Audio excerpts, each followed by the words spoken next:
Hand footage নিও।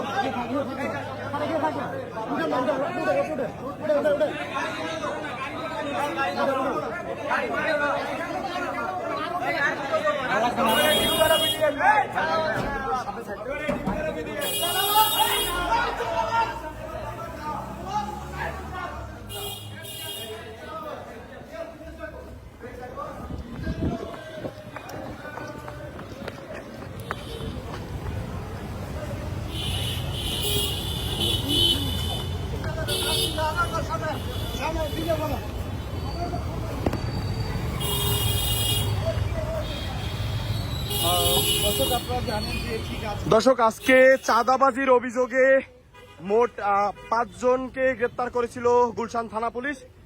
তাদেরকে কিন্তু আমরা দেখতে পাচ্ছি ঢাকা মেট্রোপলিটন পুলিশ ডিএমপির একটি কুইক রেসপন্স টিমের গাড়িতে করে কিন্তু তাদেরকে এই মুহূর্তে এখান থেকে নিয়ে যাওয়া হচ্ছে, সেটা কিন্তু আমরা এই মুহূর্তে দেখতে পাচ্ছি।